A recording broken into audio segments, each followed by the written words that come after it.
warahmatullahi wabarakatuh. Apa kabar anak-anakku sekalian kelas 8? Semoga kalian sehat selalu dan tetap semangat mengikuti pembelajaran.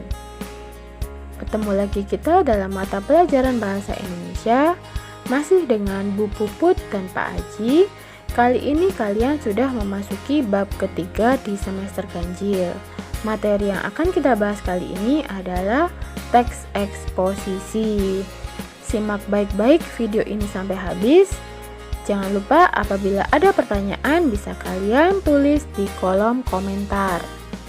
Sebelum kita mengawali pembelajaran, alangkah baiknya kita sama-sama membaca Bismillahirrahmanirrahim agar ilmu yang kita pelajari menjadi ilmu yang bermanfaat.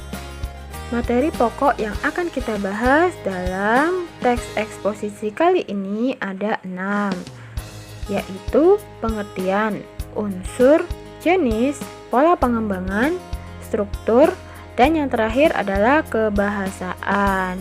Juga di slide terakhir nanti sudah Bu Puput cantumkan contoh dari teks eksposisi agar kalian lebih jelas dalam memahami. Yang pertama adalah pengertian. Pengertian dari teks eksposisi ini adalah sebuah paragraf atau karangan yang terkandung sejumlah informasi dan pengetahuan disajikan secara singkat, padat, dan akurat. Sifat dari teks eksposisi ini adalah ilmiah atau non-fiksi, menggunakan bahasa yang lugas dan bahasa baku. Teks eksposisi ini berarti membahas tentang pemikiran suatu topik. Yang kedua adalah unsur. Unsur dalam teks eksposisi ini terbagi menjadi dua, yaitu gagasan dan fakta. Gagasan adalah sebuah rancangan yang tersusun di dalam pikiran, sementara fakta adalah segala sesuatu yang tertangkap oleh indera manusia. Tiga adalah jenis. Jenis dari teks eksposisi ini terbagi menjadi 7. Yang pertama adalah eksposisi laporan, yaitu teks eksposisi yang berisi laporan dari sebuah berita.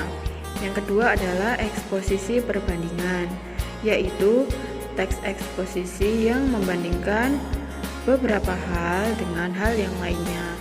Yang ketiga adalah eksposisi pertentangan, yaitu teks eksposisi yang berisi pertentangan antara sesuatu dengan sesuatu lainnya. Yang keempat adalah eksposisi proses, yaitu teks eksposisi yang berisi pemaparan mengenai suatu topik secara rinci. Yang kelima adalah eksposisi ilustrasi, yaitu teks eksposisi yang berisi gambaran terhadap topik dengan menambahkan hal lain yang memiliki kemiripan dalam hal tertentu.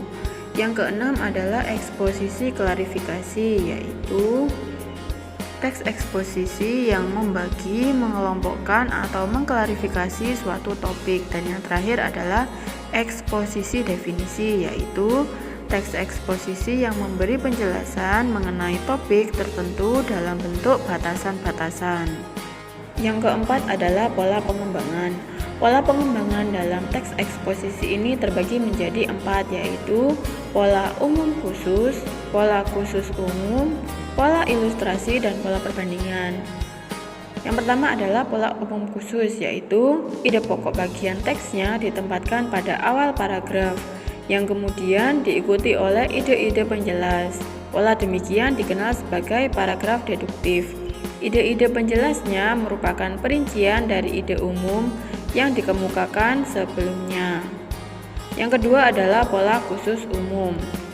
Hal-hal yang bersifat khusus diikuti oleh uraian yang bersifat umum. Bagian terakhir dalam bagan teks ini berfungsi sebagai simpulan atau rangkuman dari pendapat-pendapat yang dikemukakan sebelumnya. Yang ketiga adalah pola ilustrasi, yaitu sebuah gagasan yang terlalu umum memerlukan ilustrasi-ilustrasi konkret. Ilustrasi-ilustrasi tersebut berfungsi untuk membuktikan suatu pendapat. Dalam hal ini, pengalaman-pengalaman pribadi merupakan bahan ilustrasi yang paling efektif dalam meyakinkan kebenaran suatu gagasan. Dan yang terakhir adalah pola perbandingan, yaitu untuk meyakinkan suatu pendapat, kamu dapat melakukan suatu perbandingan. Benda-benda, keadaan, atau yang lain ditentukan perbedaan ataupun kesamaannya berdasarkan aspek tertentu. Dengan cara demikian, keyakinan pembaca atas gagasan yang kita sampaikan akan lebih kuat. Materi yang kelima adalah struktur. Struktur dari teks eksposisi ini terbagi menjadi 3, yaitu tesis, argumentasi, dan penegasan ulang. Pada tesis yaitu berisikan gagasan utama atau prediksi penulis tentang sebuah permasalahan yang berdasarkan fakta, berarti harus benar-benar terjadi dan dapat dibuktikan. Pada tesis ini juga berisikan pandangan penulis secara umum tentang topik yang akan dia bahas.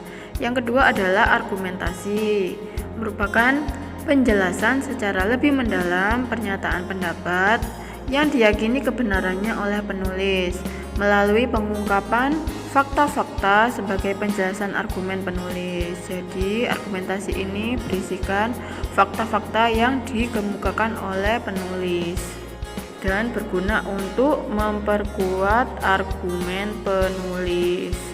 Dan yang terakhir adalah penegasan ulang, merupakan penguatan kembali atas pendapat yang telah ditunjang oleh fakta-fakta dalam bagian argumentasi bagian sebelumnya, terdapat dalam bagian akhir dari suatu teks eksposisi. Penegasan ulang ini biasa juga disebut sebagai kesimpulan. Materi yang keenam adalah kebahasaan. Kebahasaan dalam teks eksposisi ini terbagi menjadi 5. Yang pertama adalah kata teknis. Kata teknis atau yang biasa kalian sebut peristilahan yaitu sebuah kata yang memiliki istilah. Jadi semisal kalian membahas tentang hutan, berarti istilah yang akan muncul dalam topik yang akan kalian bahas yaitu penebangan hutan, hutan lindung, kebakaran hutan, dan lain sebagainya, menyesuaikan dengan topik yang kalian pilih. Yang kedua adalah konjungsi kausalitas, yaitu sebuah kata hubung yang berkaitan dengan sebab akibat dalam argumentasi. Contohnya adalah jika, sebab, karena, dengan demikian, dan lain sebagainya. Yang ketiga adalah kata kerja mental. Kata kerja mental ini adalah verba yang menerapkan persepsi seperti persepsi afeksi dan kognisi. Contohnya adalah memperkirakan, mengagumkan, dan menduga. Yang keempat adalah kata perunjukan. Kata perunjukan ini berarti topik kalian rujukan pada siapa. Jadi contohnya adalah merujuk pada pendapat dari misal Bapak Joko Widodo, seperti itu.